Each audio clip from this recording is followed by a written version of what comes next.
اب ٹھیک آچھے نا؟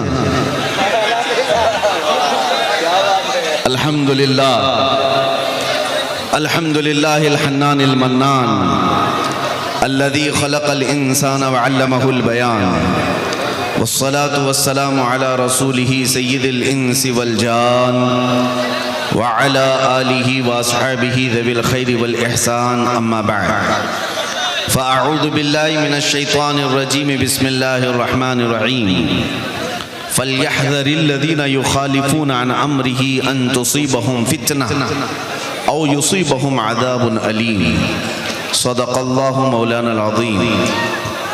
بارگاہ رسالت معاب صلی اللہ علیہ وسلم میں درود پاک کا ہدیہ پیش کریں۔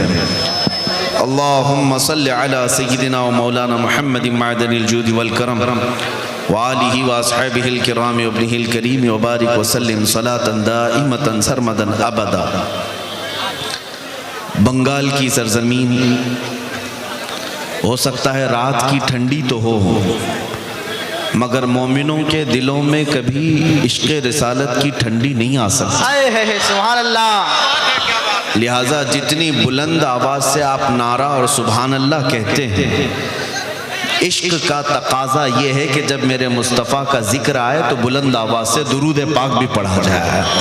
بلند آواز سے پڑھیں درود پاک۔ اللہم صلی علی سیدنا شفیع اللہم صلی علی سیدنا محمد معدن الجود والکرم وآلہ بارک وسلم صلاة وسلم وآلہ واصحابہ الکرام وابنہ الکریم وبارک وسلم۔ میرے عزیزو، ہر محبت کرنے والا اپنے محبوب کے ذکر پر جھوم اٹھتا ہے، لہٰذا درود مبارکہ ایک ایسی عبادت ہے جس کے ذریعے سے آپ نبی کریم صلی اللہ علیہ وسلم کے بہت قریب پہنچ جاتے ہیں۔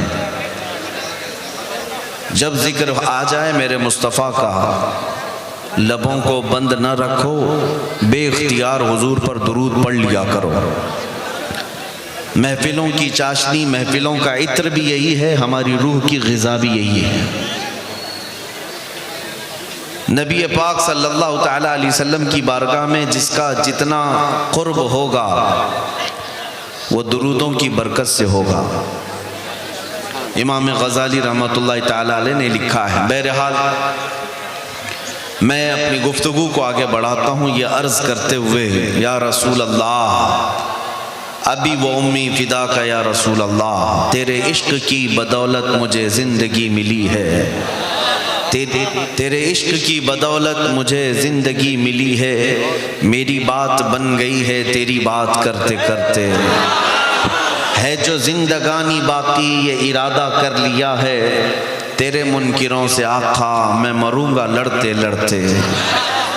عزیزان گرامی وقار، ہماری زندگی کا کل اثاثہ، ہماری زندگی کا کل سرمایہ، ہماری زندگی کا خلاصہ اور لب لباب حاصل کلام صرف یہی ہے جس کو اعلیٰ حضرت فاضل بریلوی رحمۃ اللہ علیہ نے فرمایا، انہیں جانا انہیں مانا نہ رکھا غیر سے کام۔ للہ الحمد میں دنیا سے مسلمان گیا۔